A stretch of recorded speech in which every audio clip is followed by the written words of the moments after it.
தமிழ்நாட்டில் ராஜராஜ சோழனுக்கும் ராஜேந்திர சோழனுக்கும் சிலை அமைக்கப்படும் என்று பிரதமர் மோடி அறிவித்தார். ஆடி திருவாதிரை விழாவில் பேசிய அவர், சோழ பேரரசு வளர்ந்த இந்தியாவிற்கான ஒரு பண்டைய வரைபடத்தை போன்றது என்றும், நீர் மேலாண்மையில் சோழர்கள் முன்னோடியாக திகழ்ந்தனர் என்றும் தெரிவித்தார். हम तमिलनाडु में राजा चोला और उनके पुत्र और महान शासक राजेंद्र चोला प्रथम की भव्य प्रतिमा स्थापित करेंगे. சோழர் கால ஆட்சி பொற்காலமாக விளங்கியதாக பிரதமர் மோடி புகழாரம் சூட்டியிருக்கிறார். கங்கை கொண்ட சோழபுரம் கோவில் கட்டுமான தொடக்கம் மற்றும் தென்கிழக்கு ஆசியாவில் கடல்சார் பயணத்தின் 1000 ஆண்டுகள் நினைவை கொண்டாடும் முப்பெரும் விழாவில் கலந்து கொண்ட பிரதமர் நரேந்திர மோடி, சோழர் ஆட்சி காலத்தில் ஜனநாயக முறையில் தேர்தல்கள் நடந்ததாக பெருமிதத்துடன் கூறினார். प्रशासनिक सुधार भी किए गए. उन्होंने लोकल एडमिनिस्ट्रेटिव सिस्टम को सशक्त बनाया. एक मजबूत राजस्व प्रणाली लागू की गई. व्यापारिक उन्नति, समुद्री मार्गों का इस्तेमाल.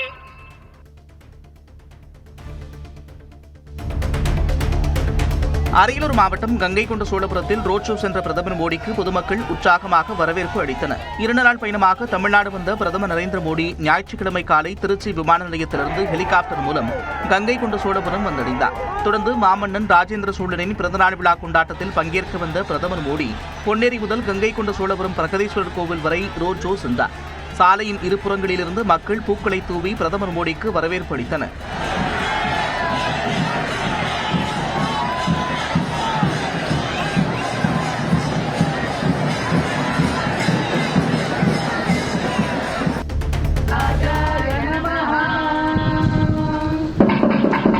கங்கை கொண்ட சோழபுரம் கோவிலில் பிரதமர் மோடி சுவாமி தரிசனம் செய்தார். தமிழர்களின் பாரம்பரிய உடையான வேட்டி சட்டையில் வந்த பிரதமர் மோடிக்கு தேவார திருவாசக பதிகங்கள் பாடி ஓதுவார்கள் வரவேற்பளித்தனர். கோவில் சார்பில் பூரண கும்ப மரியாதை அளிக்கப்பட்டது. தொடர்ந்து வாரணாசியிலிருந்து கொண்டுவரப்பட்ட கங்கை நதிநீர் மூலம் சோழீஸ்வரருக்கு சிறப்பு அபிஷேகம் செய்து வழிபாடு நடத்தினர். கையிலை மலையானே போற்றி போற்றி, கையிலை மலையானே போற்றி போற்றி.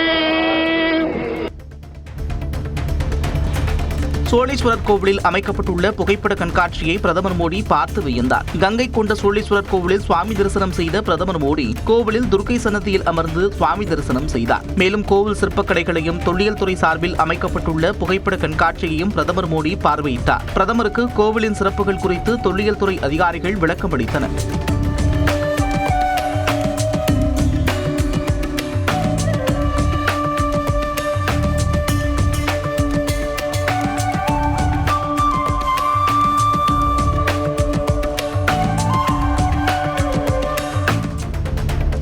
ஆடி திருவாதிரை விழாவில் ராஜேந்திர சோழன் நினைவு நாணயத்தை பிரதமர் நரேந்திர மோடி வெளியிட்டார். கங்கை கொண்ட சோழபுரம் ஆலயத்தில் நடைபெற்ற விழாவில் கலந்து கொண்ட பிரதமர் நரேந்திர மோடி, 1000 ஆண்டுகளுக்கு முன்பு முதலாம் ராஜேந்திர சோழன் மேற்கொண்ட வெற்றி பயணத்தின் நினைவாக ராஜேந்திர சோழனின் நினைவு நாணயத்தையும் தேசிய சாகித்ய அகாடமி தொகுத்த திருவாசகம் உரைநடை நூலையும் வெளியிட்டார்.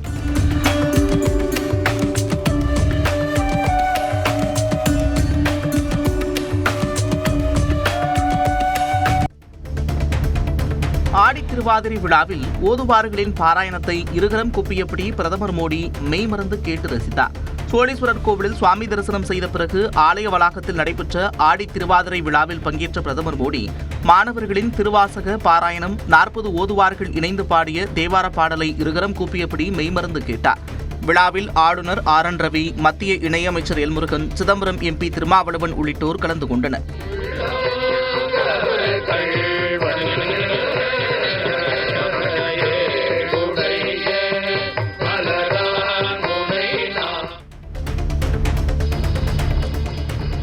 இசைஞானி இளையராஜாவின் இசை நிகழ்ச்சியை பிரதமர் மோடி மெய்மறந்து கேட்டு ரசித்தார். ஆடி திருவாதிரை விழாவில் இசைஞானி இளையராஜாவின் திருவாசகம் சிம்போனி இசை நிகழ்ச்சி நடந்தது. நான் கடவுள் படத்தில் இடம்பெற்ற ஓம் சிவோகம் பாடல் பாடப்பட்ட நிலையில் பாடல் முடிந்ததும் எழுந்து நின்று பிரதமர் மோடி கைத்தட்டினார். தேவாரம், திருப்புகழ், சிவபுராணம் ஆகியவற்றை இளையராஜாவும் குழுவினரும் பாடிய நிலையில் 15 நிமிடங்கள் அதை கேட்டு பிரதமர் ரசித்தார்.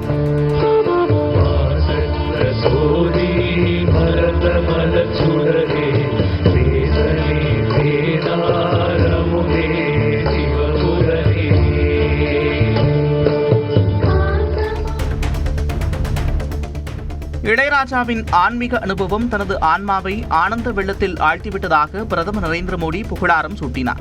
ஆடி திருவாதிரை விழாவில் தேவாரம், திருப்புகழ், சிவபுராணம் ஆகியவற்றை இளையராஜாவும் அவரது குழுவினரும் பாடிய நிலையில் அதை பிரதமர் மோடி கேட்டு ரசித்தார்.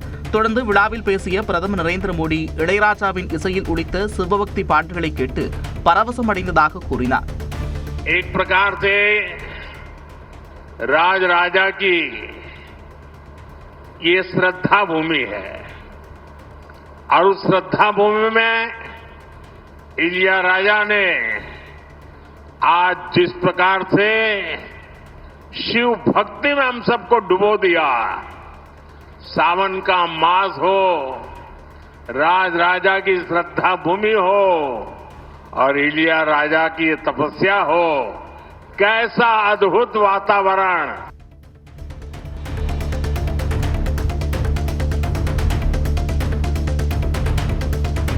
மருத்துவமனையில் 6 நாட்கள் சிகிச்சை பெற்று வந்த முதலமைச்சர் மு.க. ஸ்டாலின் வீடு திரும்பினார். கடந்த திங்கட்கிழமை லேசான தலை சுற்றல் காரணமாக சென்னை கிரீம் சாலையில் உள்ள அப்போலோ மருத்துவமனையில் முதலமைச்சர் அனுமதிக்கப்பட்டார். அவரது இதய துடிப்பில் லேசான மாற்றம் இருந்தது கண்டுபிடிக்கப்பட்ட நிலையில் அங்கு சிகிச்சையில் இருந்தார். அவர் முழுமையாக குணமடைந்ததை அடுத்து நேற்று மாலை டிஸ்சார்ஜ் செய்யப்பட்டார். 3 நாட்கள் ஓய்வுக்கு பிறகு முதலமைச்சர் தனது வழக்கமான பணிகளை மேற்கொள்வார் என அப்போலோ மருத்துவமனை தரப்பில் தெரிவிக்கப்பட்டுள்ளது. மருத்துவமனையிலிருந்து டிஸ்சார்ஜ் ஆன முதலமைச்சர் மு.க. ஸ்டாலினுக்கு வழிநெடுகிலும் தொண்டர்களும் பொதுமக்களும் உற்சாக வரவேற்பு அளித்தனர்.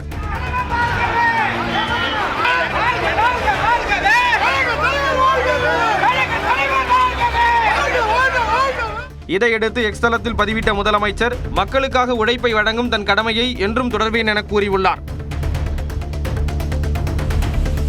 தருமபுரி மாவட்டம் ஒகேனக்கல் காவிரி ஆற்றில் நீர்வரத்து வினாடிக்கு 98,000 கனஅடியாக அதிகரித்துள்ளது.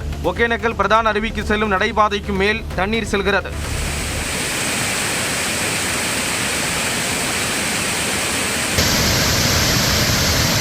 இதனால் அருவிகளில் குளிக்க பரிசல் இயக்க தடை விதிக்கப்பட்டுள்ளது. சேலம் மேட்டூர் அணையிலிருந்து வினாடிக்கு 1,00,000 கனஅடி தண்ணீர் காவிரியில் திறக்கப்பட்டுள்ளது. காவிரி நீர்பிடிப்பு பகுதிகளில் பெய்து வரும் கனமழை காரணமாக மேட்டூர் அணைக்கான நீர்வரத்து வினாடிக்கு 75,000 கனஅடியிலிருந்து தற்போது 1,00,000 கனஅடியாக உயர்ந்துள்ளது. இதையடுத்து அணையிலிருந்து 1,00,000 கனஅடி தண்ணீர் திறக்கப்பட்டுள்ளது. இந்நிலையில் கரையோர மக்களுக்கு வெள்ள அபாய எச்சரிக்கை விடுக்கப்பட்டுள்ளது.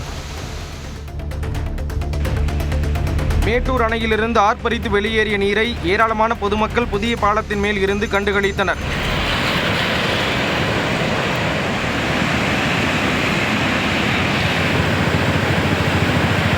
காவிரி கரையோர மக்களுக்கு வெள்ள அபாய எச்சரிக்கை விடப்பட்டுள்ள நிலையில் ராணிப்பேட்டை மாவட்டம் அரக்கோணத்தில் இருந்து தேசிய பேரிடர் மீட்பு படையின் 2 குழுக்களைச் சேர்ந்த 60 வீரர்கள் அப்பகுதிகளுக்கு விரைந்துள்ளனர். அவர்கள் திருச்சி மற்றும் ஈரோடு மாவட்ட ஆட்சியர் அலுவலகத்தில் செயல்படும் மாநில பேரிடர் மீட்பு படையுடன் இணைந்து மீட்பு பணிகளை மேற்கொள்வார்கள் என கூறப்பட்டுள்ளது.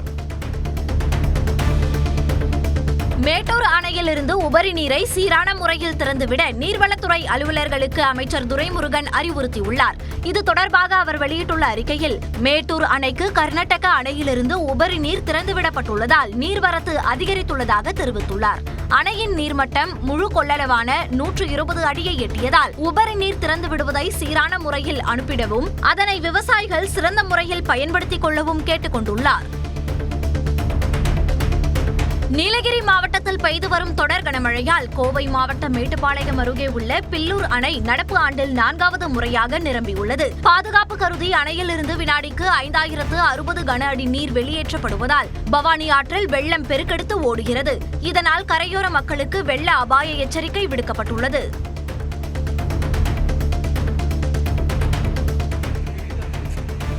காவிரியில் உபரி நீர் திறக்கப்படுவதால் நாமக்கல் மாவட்டம் குமாரபாளையத்தில் உள்ள ஈரோடு மாவட்டம் பவானியை இணைக்கும் பழைய பாலம் தற்காலிகமாக மூடப்பட்டுள்ளது. மேட்டூர் அணை முழு கொள்ளளவை எட்டியதால் காவிரியில் திறக்கப்படும் நீரின் அளவு படிப்படியாக அதிகரிக்கப்பட்டு வருகிறது. இதனால் நாமக்கல் மாவட்டத்தில் உள்ள காவிரி கரையோர மக்களுக்கு வெள்ள அபாய எச்சரிக்கை விடுக்கப்பட்டுள்ளது. மேலும் ஆற்றில் குளிக்கவும் துணி துவைக்கவும் தடை விதிக்கப்பட்டுள்ளது. மேலும் பவானியை இணைக்கும் 100 ஆண்டுகள் பழமையான பாலம் மூடப்பட்டு போக்குவரத்துக்கு தடை விதிக்கப்பட்டுள்ளது.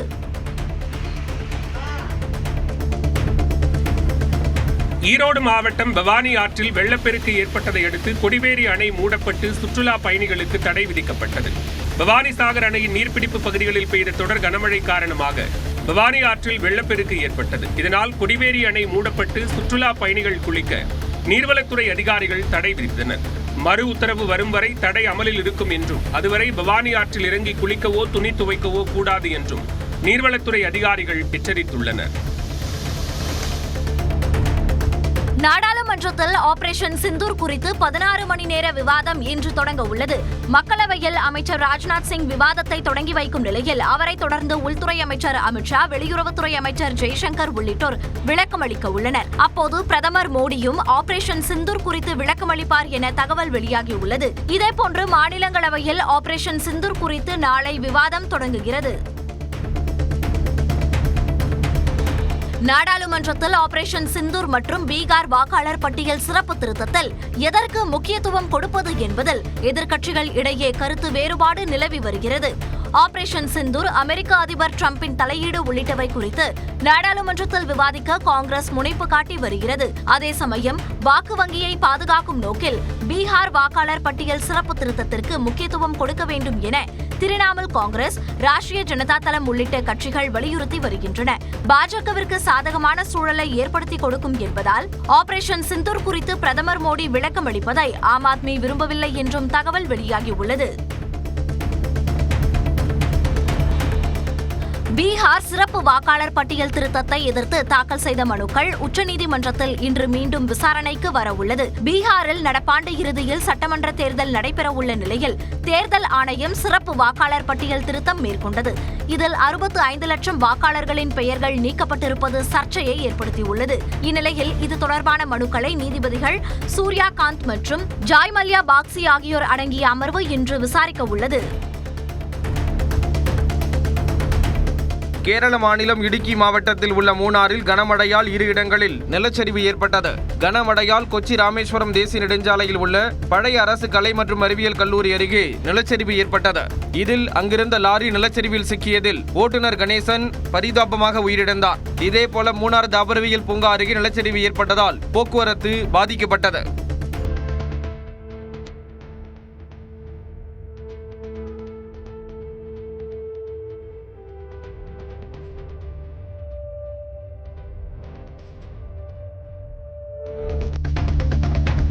உத்தராகண்டில் கோயிலில் ஏற்பட்ட கூட்ட நெரிசலில் சிக்கி உயிரிழந்தோரின் எண்ணிக்கை 8ஆக உயர்ந்துள்ளது. ஹரித்வாரில் உள்ள மானசா தேவி கோயிலில் சாமி தரிசனம் செய்ய அதிக அளவில் பக்தர்கள் திரண்டனர். கோயிலில் படிக்கட்டுகளில் ஏற்பட்ட கூட்ட நெரிசலில் சிக்கி பக்தர்கள் 6 பேர் நிகழ்விடத்திலேயே பரிதாபமாக உயிரிழந்தனர். மேலும் 2 பேர் மருத்துவமனையில் சிகிச்சை பலனின்றி உயிரிழந்தனர். இந்த நிலையில் படுகாயமடைந்த 28 பேர் மருத்துவமனையில் சிகிச்சை பெற்று வருகின்றனர். தனது ஊழியர்களில் 12,000 பேரை பணிநீக்கம் செய்யவிருப்பதாக டிசிஎஸ் மென்பொருள் நிறுவனம் அறிவித்திருப்பது அதிர்ச்சியை ஏற்படுத்தியுள்ளது. இந்தியாவில் மிகப்பெரிய மென்பொருள் சேவை நிறுவனமான டிசிஎஸ்ஸில் 6,13,000 ஊழியர்கள் பணியாற்றுகின்றனர். இந்நிலையில் தங்களது நிறுவனத்தில் 2% ஊழியர்களை பணிநீக்கம் செய்ய உள்ளதாகவும் நாடு முழுவதும் உள்ள தங்களது கிளைகளில் நடப்பு நிதியாண்டுக்குள் இந்நடவடிக்கை மேற்கொள்ளப்படும் என்றும் அந்நிறுவன சிஇஓ கீர்த்திவாசன் தெரிவித்துள்ளார். இந்த பணிநீக்க நடவடிக்கைகளுக்கு ஏஐ காரணம் அல்ல என்றும் எதிர்காலத்திற்கான திறன்களை தயாராக வைத்திருப்பதற்கே இந்த நடவடிக்கை என்றும் அவர் கூறினார். கிழக்கு காங்கோவின் கொமாண்டா பகுதியில் அமைந்துள்ள தேவாலயத்தில் நுழைந்து கிளர்ச்சியாளர்கள் நடத்திய துப்பாக்கிச் சூட்டில் 38 பேர் கொல்லப்பட்டனர். பலர் காயமடைந்து உயிருக்கு போராடி கொண்டிருப்பதால் பலி எண்ணிக்கை மேலும் அதிகரிக்கும் என அஞ்சப்படுகிறது. இரவு திருப்பலி நடந்து கொண்டிருந்த போது இந்த தாக்குதலை ISIS உடன் தொடர்பு கொண்ட ADF கிளர்ச்சியாளர்கள் நடத்தியுள்ளதாகவும் அவர்கள் தொடர்ந்து இவ்வாறு பொதுமக்கள் மீது தாக்குதல்களை மேற்கொண்டு வருவதாகவும் கூறப்படுகிறது. இச்சம்பவத்திற்கு பல்வேறு நாடுகள் கண்டனம் தெரிவித்துள்ளன. மத்திய காங்கிரஸ் ஆட்சியை விட 3 மடங்கு அதிகமாக நிதி ஒதுக்கியிருப்பதாக பிரதமர் மோடி கூறியதில் ஆச்சரியப்பட எதுவும் இல்லை என்று முன்னாள் மத்திய அமைச்சர் ப. சிதம்பரம் தெரிவித்துள்ளார். தூத்துக்குடி விமான நிலையத்தின் புதிய முனையத்தை திறந்து வைத்து பேசிய பிரதமர் மோடி, தமிழ்நாட்டிற்கு காங்கிரஸ் ஆட்சியோடு ஒப்பிடும்போது பாஜக ஆட்சியில் கடந்த 10 ஆண்டுகளில் 3 மடங்கிற்கும் அதிகமாக நிதி ஒதுக்கீடு செய்யப்பட்டிருப்பதாக தெரிவித்தார். இந்நிலையில் இதுகுறித்து எக்ஸ் பக்கத்தில் பதிவிட்டுள்ள ப. சிதம்பரம், இந்திய பொருளாதாரம் வளரும் போது ஆண்டு பட்ஜெட்டின் அளவும் வளரும், மொத்த செலவினமும் வளரும் என்பதால் பிரதமர் மோடி கூறியதில் ஆச்சரியப்பட வேண்டியதில்லை என்றார். 1931ஆம் ஆண்டு மேற்கொள்ளப்பட்ட சாதிவாரி மக்கள் தொகை கணக்கெடுப்பின் அடிப்படையில் தற்போது வரை மக்கள் நலத்திட்டங்கள் செயல்படுத்தப்படுவது ஏற்புடையது அல்ல என பாமக தலைவர் அன்புமணி கூறியுள்ளார். இப்ப எந்த கணக்கு வச்சு தெரியுமா இன்னைக்கு இடஒதுக்கீடு கொடுக்கறாங்க? எந்த கணக்கு வச்சு தெரியுமா கொடுக்கறாங்க? 1931 எப்போ வெள்ளக்காரன் காலத்துல எடுத்த கணக்கெடுப்பு வச்சுதான் இன்னைக்கு இடஒதுக்கீடு இந்தியாவில் கொடுத்துட்டு இருக்காங்க, தமிழ்நாட்டில் கொடுத்துட்டு இருக்கிறாங்க. வெக்கக்கேடு, இதெல்லாம் வெக்கக்கேடு. காஞ்சிபுரத்தில் உரிமை மீட்பு பயணம் மேற்கொண்டுள்ள பாமக தலைவர் அன்புமணியை பார்த்து மூதாட்டி பூரிப்படைந்தார்.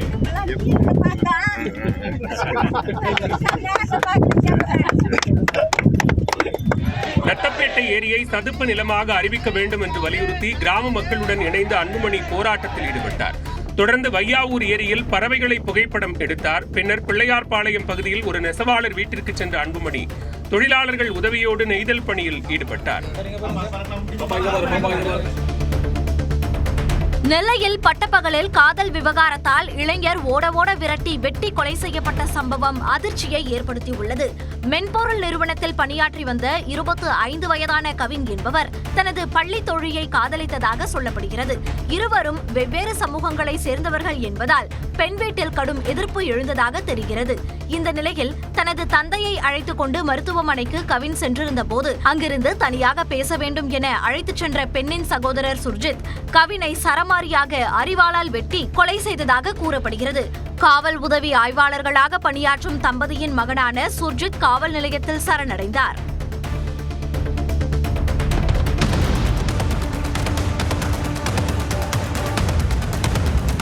குஜராத்தின் பனஸ்கந்தா பகுதியில் கனமழையால் ஏற்பட்ட வெள்ளத்தின் காட்சிகளே இவை. குஜராத்தின் பல்வேறு மாவட்டங்களில் கனமழை பெய்து வருகிறது. பனஸ்கந்தாவில் கொட்டி தீர்த்த கனமழையால் தாழ்வான பகுதிகளில் உள்ள சாலைகளை வெள்ளம் சூழ்ந்தது.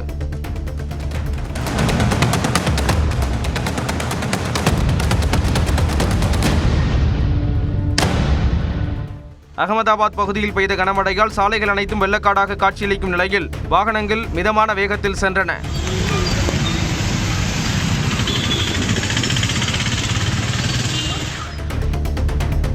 பெய்ஜிங் மற்றும் வடக்கு சீனா பகுதிகளில் பெய்த மிக கனமழை மற்றும் வெள்ளப்பெருக்கால் பொதுமக்கள் பலர் பாதிக்கப்பட்டுள்ளனர். சனிக்கிழமை இரவு முதல் ஞாயிறு காலை வரை பெய்ஜிங் நகரில் 31.5 சென்டிமீட்டர் மழை பதிவாகியுள்ளது. மிக கனமழையால் 9000க்கும் மேற்பட்ட குடும்பங்களுக்கு மின்சாரம் துண்டிக்கப்பட்டது. சாலைகள், தகவல் தொடர்பு சேவை துண்டிக்கப்பட்டுள்ளதால் பொதுமக்களின் இயல்பு வாழ்க்கை முடங்கியது.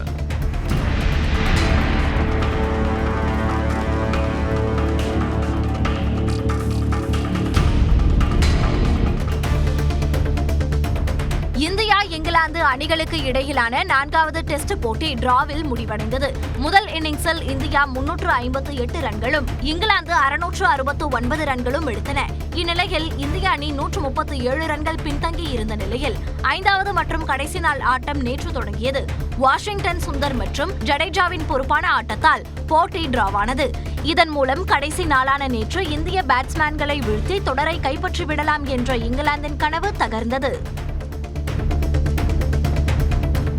இந்தியாவிற்கு எதிரான 4வது டெஸ்ட் போட்டியை முன்கூட்டியே டிரா செய்வதற்கு 2 முறை இங்கிலாந்து முயற்சித்தும் இந்திய வீரர்கள் நிராகரித்துவிட்டனர். கடைசி நாளான நேற்று ஆட்ட நேரம் முடிவடைய 14 ஓவர்கள் மீதமிருந்த போது இங்கிலாந்து கேப்டன் பென் ஸ்டோக்ஸ் ஜடேஜாவை அணுகி போட்டியை முடித்துக் கொள்ளலாமா என கேட்டார்.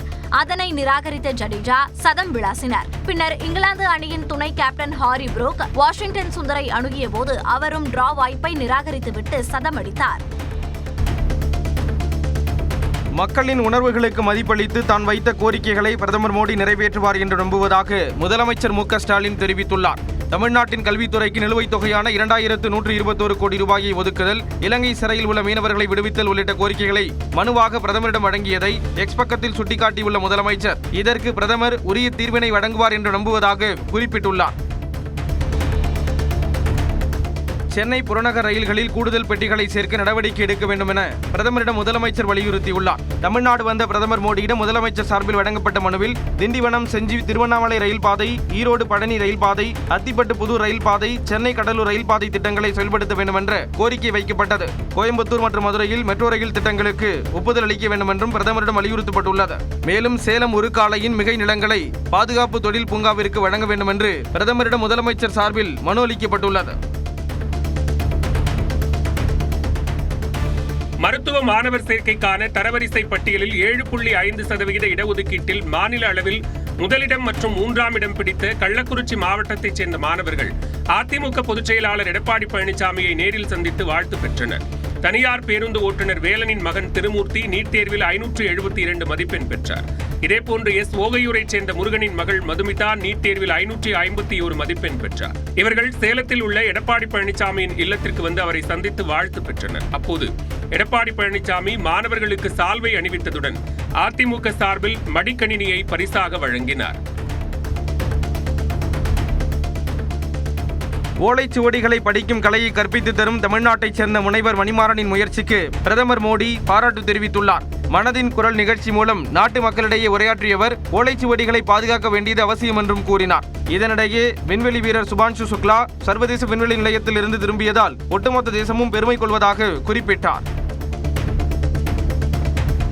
மனதின் குரல் நிகழ்ச்சியில் தன்னை பாராட்டிய பிரதமர் மோடிக்கு தமிழ் பண்டிதர் மணிமாறன் நன்றி தெரிவித்துள்ளார். மனதின் குரல் நிகழ்ச்சியில் பாரத பிரதமர் அவர்கள் என்னுடைய இந்த பணியை பாராட்டி வாழ்த்தியிருக்கிறார். அந்த வகையில் அவருக்கு என்னுடைய நன்றியை தெரிவித்துக் கொள்கின்றேன். இந்த அங்கீகாரம் என்பது இன்னும் இத்துறையில் வேகமாக செயல்படுவதற்கு ஒரு உற்சாகத்தை அளிக்கும் என்று நம்புகின்றேன். இன்னும் பல மாணவர்களை துறை சார்ந்த சுவடிகளில் உருவாக்குவதற்கான நல்ல ஒரு வாய்ப்பாகவே இதை கருதுகிறேன்.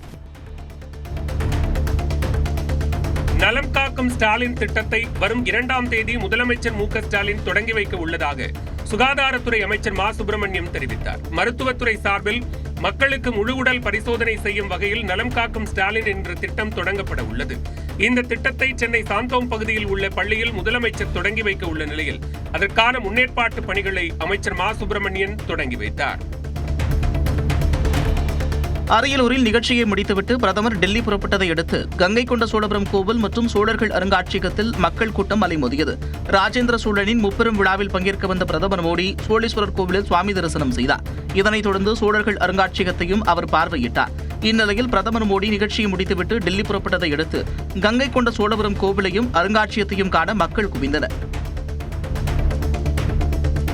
இந்த மண்ணை நீண்ட காலம் ஆண்ட மாமன்னன் ராஜேந்திர சோழனுக்கு சிலை அமைப்போம் என்று பிரதமர் கூறியது மகிழ்ச்சியை ஏற்படுத்தியுள்ளதாக கங்கை கொண்ட சோழபுரம் மேம்பாட்டு குழும தலைவர் கோமகன் தெரிவித்துள்ளார்.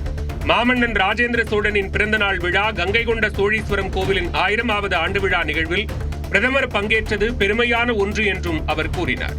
ராஜேந்திர சோழனுக்கு ஒரு சிலை இல்லையே என்ற இயக்கத்தை போக்கும் விதமாக பாரத பிரதமர் அவர்கள் இங்கு மாபெரும் சிலை எழுப்பப்படும் என்று வாக்கு உறுதியளித்திருப்பது என்பது மிக மிக மகிழ்ச்சிக்கும் எங்களுடைய போற்றுதலுக்கும் உரிய செயலாகும்.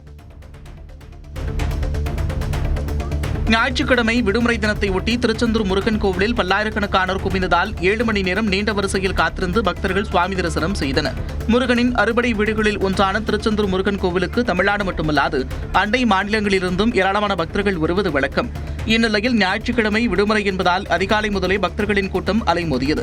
இதனால் 100 ரூபாய் கட்டண தரிசனத்தில் சுமார் 7 மணி நேரம் காத்திருந்து பக்தர்கள் சுவாமி தரிசனம் செய்தனர். ஆந்திர மாநிலம் ஸ்ரீஹரிகோட்டாவிலிருந்து வரும் 30ஆம் தேதி ராக்கெட் விண்ணில் ஏவப்பட உள்ளதால் திருவள்ளூர் மாவட்டத்தில் சில பகுதிகளைச் சேர்ந்த மீனவர்கள் கடலுக்கு செல்ல வேண்டாம் என மீன்வளத்துறை அறிவித்துள்ளது. ஸ்ரீஹரிகோட்டா விண்வெளி ஆய்வு மையத்தில் இருந்து GSLV F-16 ராக்கெட் வரும் 30ஆம் தேதி விண்ணில் ஏவப்பட உள்ளதால் அதற்கான ஆயத்த பணிகளில் இஸ்ரோ விஞ்ஞானிகள் தீவிரமாக ஈடுபட்டு வருகின்றனர். இந்நிலையில் பழவேற்காடு, எலாவூர், ஆரம்பாக்கம், சுண்ணாம்புக்குளம், காட்டுப்பள்ளி ஆகிய பகுதிகளைச் சேர்ந்த மீனவர்கள் கடலுக்கு செல்ல வேண்டாம் என மீன்வளத்துறை அறிவித்துள்ளது. சென்னையில் அரசு மருத்துவ காப்பீடு திட்ட முகாமில் அதிமுக, திமுக தொண்டர்கள் மோதிக்கொண்டதால் பரபரப்பு ஏற்பட்டது.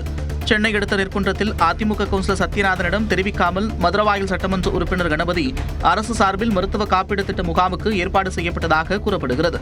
இதுகுறித்து அதிமுக கவுன்சிலரின் ஆதரவாளர்கள் கேட்டபோது அதிமுக, திமுக உறுப்பினர்களுக்கிடையே கைகலப்பு ஏற்பட்டது. இதனைத் தொடர்ந்து போலீசார் குவிக்கப்பட்டு நிலைமை கட்டுக்குள் கொண்டுவரப்பட்டது.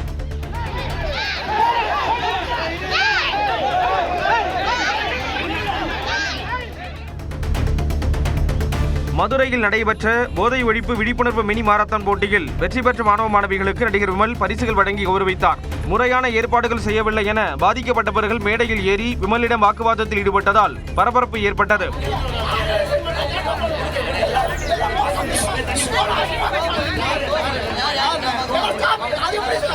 பின்பு விமல் மேடையில் இருந்து கீழிறங்கி பாதிக்கப்பட்ட மாணவிகளுடன் பேச்சுவார்த்தை நடத்தி பிரச்சனையை முடித்த பிறகு அவர்களை மீண்டும் மேடை ஏற்றி பரிசுகள் வழங்கி கௌரவித்தார். அமெரிக்காவில் விமானத்தின் டயரில் தீ பற்றிய சம்பவத்தில் அதிர்ஷ்டவசமாக 173 பயணிகள் உயிர் தப்பினர். டென்வர் விமான நிலையத்திலிருந்து அமெரிக்கன் ஏர்லைன்ஸ் நிறுவனத்திற்கு சொந்தமான போயிங் விமானம் மியாமி நோக்கி புறப்படுவதற்காக ஓடுபாதையில் சென்றது. அப்போது டயரில் திடீரென தீ பற்றியது.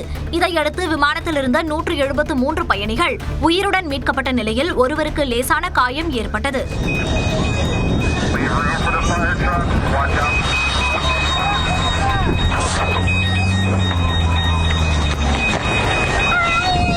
You okay?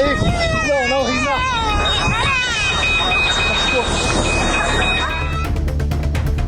உலகக்கோப்பை செஸ் இறுதிப் போட்டியில் மகுடம் சூடப்போவது யார் என்பதற்கான டைபிரேக்கர் சுற்று இன்று நடைபெறவுள்ளது. ஜார்ஜியாவில் நடைபெற்று வரும் மகளிர் உலகக்கோப்பை செஸ் இறுதிப் போட்டியில் இந்தியாவின் ஹம்பி மற்றும் திவ்யா விளையாடி வருகின்றனர். நேற்று முன்தினம் நடந்த இறுதிப் போட்டியின் முதல் சுற்றில் இருவரும் டிரா செய்த நிலையில் நேற்று நடந்த இரண்டாவது சுற்று போட்டியும் சமனில் முடிவடைந்தது. இதனால் வெற்றியாளரை தீர்மானிக்கும் டைபிரேக்கர் சுற்று இன்று நடைபெறவுள்ளது.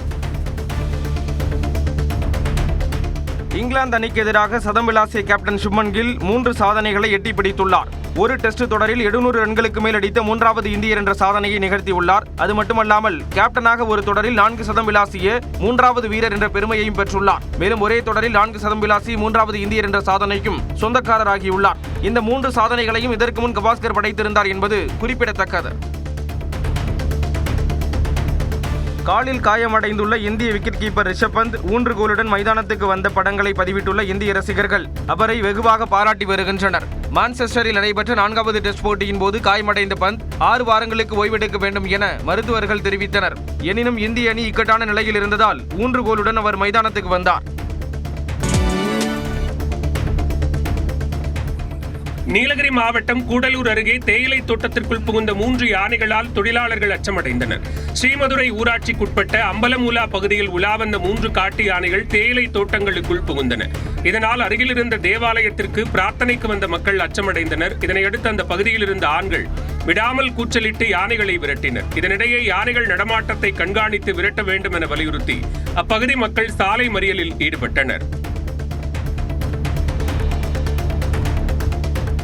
வழக்கறிஞர் வாஞ்சிநாதனுக்கு எதிரான நீதிபதியின் அச்சுறுத்தலை தடுத்திட வேண்டும் என உயர்நீதிமன்ற தலைமை நீதிபதிக்கு விசிக தலைவர் திருமாவளவன் வேண்டுகோள் விடுத்துள்ளார். நீதிமன்றத்தில் பலரின் முன்னிலையில் வழக்கறிஞரை நீ ஒரு கோழை என கூறியதை கண்டித்துள்ள திருமாவளவன், நீதிபதி GR சுவாமிநாதன் தன் மீதான புகாரை தானே எப்படி விசாரிக்க முடியும் எனவும் கேள்வி எழுப்பியுள்ளார். இந்த விவகாரத்தில் உயர்நீதிமன்ற தலைமை நீதிபதி உடனே தலையிட்டு வழக்கறிஞர் வாஞ்சிநாதன் மீதான பழிவாங்கும் நடவடிக்கையை தடுத்திட வேண்டும் எனவும் அவர் கேட்டுக் கொண்டுள்ளார். மதிமுகவில் அதிருப்தியில் உள்ள மல்லை சத்யா உண்ணாவிரதம் இருக்கப் போவதாக அறிவித்த நிலையில் உண்ணாவிரதம் இருப்பது உடலுக்கு நல்லது என மதிமுக முதன்மை செயலாளர் துரை வைகோ தெரிவித்தார். சென்னையில் உள்ள மதிமுக தலைமை அலுவலகத்தில் துரை வைகோ தலைமையில் நடைபெற்ற நிகழ்ச்சியில் 100க்கும் மேற்பட்ட மாற்றுக் கட்சியினர் மதிமுகவில் இணைந்தனர். தொடர்ந்து செய்தியாளர்களை சந்தித்த துரை வைகோ மல்லை சத்யா மீது ஒழுங்கு நடவடிக்கை எடுப்பது குறித்து பொதுச் செயலாளர் முடிவெடுப்பார் என்றார். உண்ணாவிரதம் பொறுத்த வரைக்கும் உடல் ஆரோக்கியத்துக்கும் மன ஆரோக்கியத்துக்கும் நல்ல விஷயம். தயவுசெய்து இருக்க சொல்லுங்க, ஒரு நாள் இருக்க சொல்லுங்க. என்னுடைய வாழ்த்துக்கள். தேசிய ஜனநாயக கூட்டணியில் தாங்கள் இல்லை என தேமுதிக இளைஞரணி செயலாளர் விஜயபிரபாகரன் விளக்கம் அளித்துள்ளார். கட்சி சார் வேறு போய் பார்க்கல, தேசிய ஜனநாயக கூட்டணியில் இருக்கீங்களா? அதுக்காண்டி கேட்டேன். நாங்கள் இருக்கோமா கேட்குறேன். இல்லை, நீங்கள் அதில் தானே இருந்தீங்கன்னா புரியல எனக்கு. தேசிய ஜனநாயக கூட்டணியில் சரி, அப்போ நாங்கள் தானே இருக்கோம். அவர் வந்து பார்க்கலாம்ல. என்ன கேள்வி கேட்குறீங்க? இல்லை இல்லை இல்லை சார், ஒரு பிரதமர் வராது, ஒரு மரியாதை நிறுத்தமாக போய் சந்திக்கலையேன்னு தான் கேட்குறோம். இல்லை, அது மரியாதை நிமிஷம் தேவையான நேரத்தில் நாங்கள் போய் சந்திப்போம். வேலூர் மாவட்டம் குடியாத்தம் புதிய பேருந்து நிலையம் அருகே தள்ளுவண்டி உணவகத்தில் திடீர் தீ விபத்து ஏற்பட்ட சம்பவம் பரபரப்பை ஏற்படுத்தியது. குடியாத்தம் புதிய பேருந்து நிலையம் எதிரே சுப்பிரமணி என்பவர் தள்ளுவண்டியில் உணவகம் நடத்தி வந்தார். இந்நிலையில் உணவகத்தில் இருந்த கேஸ் சிலிண்டரில் கேஸ் கசிந்து தீப்பற்றியதால் தள்ளுவண்டி முழுவதும் தீப்பற்றி எரிந்தது.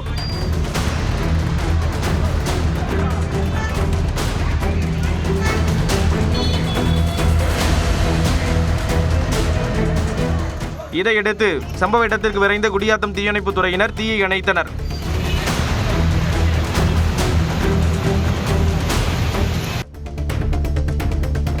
திண்டுக்கல்லில் விநாயகர் சதுர்த்தியை முன்னிட்டு 1 முதல் 10 அடி வரை உயரம் கொண்ட விநாயகர் சிலைகள் தயாரிக்கப்படுகின்றன. அடுத்த மாதம் 27ஆம் தேதி நாடு முழுவதும் விநாயகர் சதுர்த்தி கொண்டாடப்பட இருக்கும் நிலையில் வக்கம்பட்டியில் கிழங்கு மாவு, காக்கிரக்கூழ் கொண்டு விநாயகர் சிலைகள் தயாரிக்கும் பணி விறுவிறுப்பாக நடைபெறுகிறது. முருகனுடன் கூடிய விநாயகர், மயில் வாகனத்தில் விநாயகர், ஆஞ்சநேயர் விநாயகர், சர்ப்ப விநாயகர், சிங்க விநாயகர் என பல்வேறு வடிவங்களில் சிலைகள் உருவாக்கப்படுகின்றன. அங்கு தயாரிக்கும் விநாயகர் சிலைகள் 500 ரூபாய் முதல் 20,000 ரூபாய் வரை விற்பனை செய்யப்படுகிறது. விருதுநகர் மாவட்டம் சாத்தூரில் நடைபெற்ற தவேக நிர்வாகிகள் ஆலோசனை கூட்டத்தில் மாவட்ட செயலாளர் ஒருதலைபட்சமாக செயல்படுவதாக கூறி நிர்வாகிகள் வாக்குவாதத்தில் ஈடுபட்டனர்.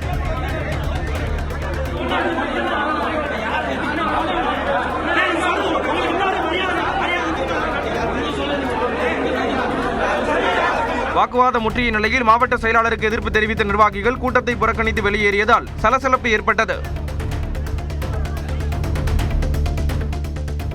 ராணிப்பேட்டை மாவட்டம் ஆற்காட்டில் இணைய தொடர்புக்கு வயர் புதைக்க தோண்டப்பட்ட பள்ளத்தில் தவறி விழுந்த நபர் பாதுகாப்பாக மீட்கப்பட்டார். ஆற்காடு கலவை சாலையில் சென்ற நகராட்சி ஒப்பந்த ஊழியரான ராஜ்குமார் சாலையோரம் இருந்த பள்ளத்தில் தவறி விழுந்தார். இதனை கண்ட அக்கம்பக்கத்தினர் அவரை நீண்ட போராட்டத்திற்கு பின்னர் மீட்டனர்.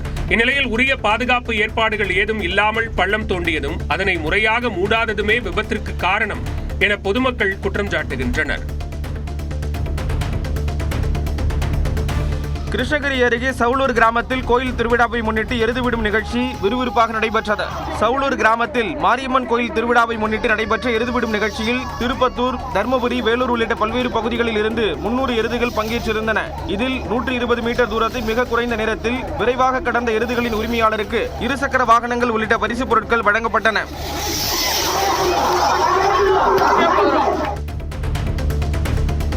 ஆந்திர பிரதேச மாநிலம் நந்தியாலா மாவட்டத்தில் சாலை ஓரம் நின்றிருந்த பெண் மீது அதிவேகமாக வந்த கார் மோதியதில் அவர் தூக்கி வீசப்பட்டு உயிரிழந்தார். ஸ்ரீவெல்லா புறநகர் பகுதியில் 3 பெண்கள் சாலை ஓரம் நின்று கொண்டிருந்த போது அவ்வழியாக வேகமாக வந்த கார் கட்டுப்பாட்டை இழந்து ஒரு பெண் மீது மோதியது.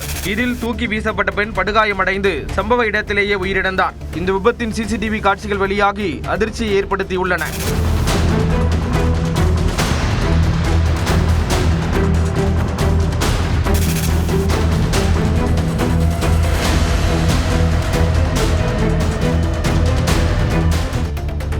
மத்திய பிரதேச மாநிலம் சட்னா மாவட்டத்தில் விவசாயி ஒருவருக்கு ஆண்டு வருமானம் 3 ரூபாய் என குறிப்பிட்டு வருமான சான்றிதழ் வழங்கப்பட்டது கேலிப்பொருளாகியுள்ளது.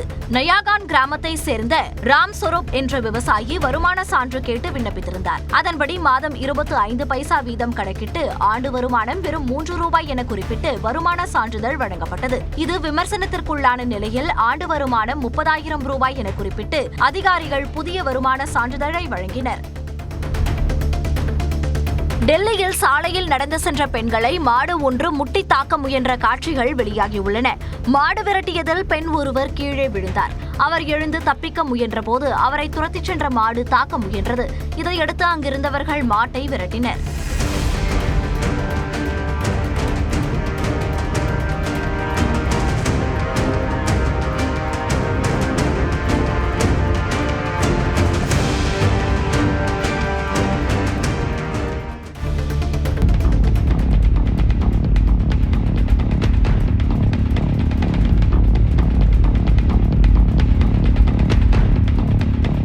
சிங்கப்பூரில் சாலையில் ஏற்பட்ட திடீர் பள்ளத்தில் கார் ஒன்று விழுந்து விபத்திற்குள்ளான அதிர்ச்சி காட்சிகள் தான் இவை. தாஞ்சோங் கட்டோங் சாலையில் திடீரென ராட்சத பள்ளம் ஏற்பட்டது. அப்போது அந்த வழியாக கடக்க முயன்ற கார் பள்ளத்தில் விழுந்தது.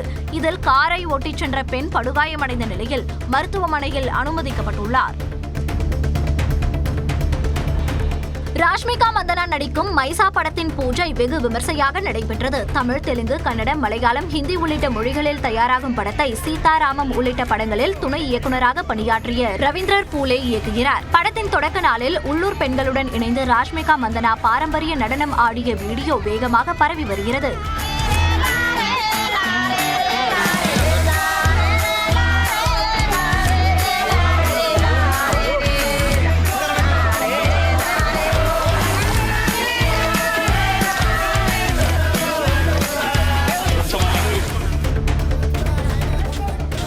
25 லட்சம் ரூபாய் மோசடி புகார் தொடர்பாக பொதுமக்கள் முன்னிலையில் தயாரிப்பாளரை நடிகை காலணியால் தாக்கிய வீடியோ வேகமாக பரவி வருகிறது. தயாரிப்பாளர் கரண் சிங் மாடல் நடிகை ருச்சி குஜரை தொடர்பு கொண்டு தொலைக்காட்சி தொடரை இயக்க உள்ளதாகவும் அதற்கு பங்குதாரராக நடிகையையும் சேர்ப்பதாக கூறி 25 லட்சம் ரூபாய் பெற்று ஏமாற்றியதாக சொல்லப்படுகிறது. இதுகுறித்து ருச்சி குஜர் அளித்த புகாரில் போலீசார் விசாரித்து வருகின்றனர். சென்னை கோட்டூர்புரத்தில் இருக்கும் முதலமைச்சர் மு க ஸ்டாலினின் வீட்டிற்கு வெடிகுண்டு மிரட்டல் விடுக்கப்பட்டதால் பரபரப்பு நிலவியது. முதலமைச்சர் வீட்டில் வெடிகுண்டு நிபுணர்கள் சோதனை செய்த பின் வெடிகுண்டு மிரட்டல் வெறும் புரளி என தெரியவந்தது. செல்போன் எண்ணை வைத்து வெடிகுண்டு மிரட்டல் விடுத்த நபர் குறித்து காவல்துறையினர் விசாரித்து வருகின்றனர். இதேபோன்று நடிகரும் தாவேக தலைவருமான விஜயின் நீலாங்கரை வீட்டிற்கும் வெடிகுண்டு மிரட்டல் விடுக்கப்பட்டது. அதைத் தொடர்ந்து காவல்துறையினர் நடத்திய சோதனையில் வெடிகுண்டு எதுவும் சிக்கவில்லை. தொடக்க வேளாண்மை கூட்டுறவு சங்கங்களில் விவசாயிகள் பயிர்க்கடன் பெற சிபில் ஸ்கோர் பெற வேண்டும் என்ற நிபந்தனைக்கு எதிர்ப்பு தெரிவித்து ஈரோட்டில் ரயில் மறியல் நடத்த முயன்றதால் பரபரப்பு ஏற்பட்டது. உர விலையை குறைக்க வேண்டும், பாலுக்கு உரிய விலையை நிர்ணயிக்க வேண்டும் என்பன உள்ளிட்ட கோரிக்கைகளையும் முன்வைத்து கொங்குநாடு மக்கள் தேசிய கட்சியினர் 200க்கும் மேற்பட்டோர் ரயில் மறியலில் ஈடுபட முயன்றனர். அவர்களை காவல்துறையினர் தடுத்து நிறுத்தி பேச்சுவார்த்தை நடத்திய பின் அனைவரும் கலைந்து சென்றனர்.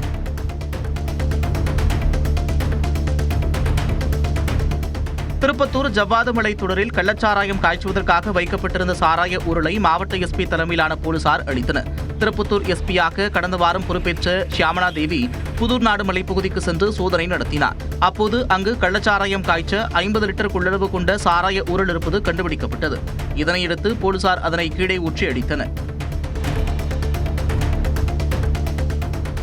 மதுரை மாவட்டம் அலங்காநல்லூர் அருகே லாரி பெண்ணால் நின்று கணவருக்கு வழி சொன்ன மனைவி மீது லாரி மோதியதில் அவர் உயிரிழந்தார். பெருமாள்பட்டியைச் சேர்ந்த மார்நாடு என்பவர் தனது லாரியை வீட்டின் அருகே நிறுத்த அவரது மனைவியிடம் பாதையை பார்க்க சொல்லியிருக்கிறார். இதையடுத்து லாரியின் பின்னால் சென்ற அவரது மனைவி ரங்கதேவி பாதையை சொன்னபோது கட்டுப்பாட்டை இழந்த லாரி பின்னோக்கி வேகமாக சென்று அவர் மீது மோதியது. இதில் படுகாயமடைந்த ரங்கதேவி மருத்துவமனைக்கு கொண்டு செல்லும் வழியிலேயே உயிரிழந்தார். திருவள்ளூர் மாவட்டம் ஊத்துக்கோட்டை அருகே நிலத்தகராறில் விவசாயியை அடித்து பெட்ரோல் ஊற்றி எரித்த அண்ணன் தம்பி உட்பட 3 பேருக்கு ஆயுள் தண்டனை விதித்து நீதிமன்றம் தீர்ப்பு வழங்கியிருக்கிறது. கீழ்கருமனூரில் உள்ள புறம்போக்கு நிலம் தொடர்பாக ஆனந்தன் மற்றும் தசரதனுக்கிடையே அடிக்கடி தகராறு இருந்து வந்ததாக கூறப்படுகிறது. இதனால் ஆத்திரமடைந்த தசரதன் குடும்பத்தினர் கடந்த 2014ஆம் ஆண்டு ஆனந்தனை கட்டையால் தாக்கி பெட்ரோல் ஊற்றி எரித்து கொலை செய்திருக்கின்றனர். இந்த வழக்கில் தசரதன், மணிகண்டன், குமரேசன் மற்றும் 17 வயது சிறுவன் ஆகியோர் கைது செய்யப்பட்டனர். இந்நிலையில் இந்த வழக்கை விசாரித்த திருவள்ளூர் 1வது கூடுதல் அமர்வு நீதிமன்றம் சிறுவனை வழக்கிலிருந்து விடுவித்ததுடன் தசரதன், மணிகண்டன், குமரேசன் ஆகிய 3 ஆயுள் தண்டனை விதித்து தீர்ப்பு வழங்கியிருக்கிறது. தஞ்சாவூர் மாவட்டம் திருவையாற்றில் உள்ள அறம் வளர்த்த நாயகி உடன்முறை ஐயாரப்பர் கோயில் தேரோட்டத்தில் பெண்கள் மட்டுமே பங்கேற்று ஓம் சக்தி பராசக்தி கோஷம் முழங்க தேரை வடம் பிடித்து இழுத்தனர். ஐயாரப்பர் கோயிலில் ஆண்டுதோறும் ஆடிப்பூர திருவிழா 10 நாட்கள் நடைபெறும். அந்த வகையில் இந்த ஆண்டுக்கான திருவிழா கடந்த 19ஆம் தேதி கொடியேற்றத்துடன் தொடங்கி நடைபெற்று வந்தது. இதன் முக்கிய நிகழ்வான தேரோட்டம் நடைபெற்ற நிலையில் பெண்கள் தேரிழுத்து வழிபாடு செய்தனர்.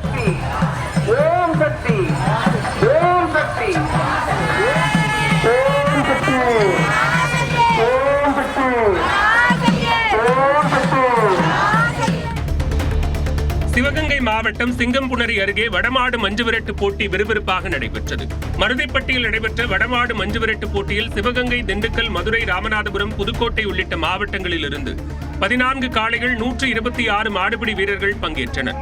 14 சுற்றுக்களாக நடத்தப்பட்ட இந்த போட்டியில் வெற்றி பெற்ற காளைகளுக்கும் காளைகளின் உரிமையாளர்களுக்கும் வெள்ளி நாணயம், பரிசு கோப்பைகள், கட்டில், பீரோ உள்ளிட்டவை பரிசாக வழங்கப்பட்டன.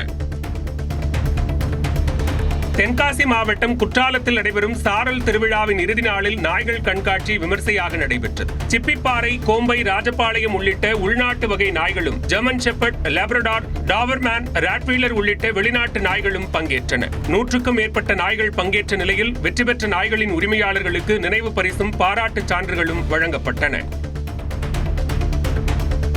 ராணிப்பேட்டை மாவட்டம் ஆற்காடு அரசு மருத்துவமனை வளாகத்தில் பெண் மயில் உயிரிழந்தது தொடர்பாக வனத்துறை அதிகாரிகள் விசாரணை நடத்தி வருகின்றனர்.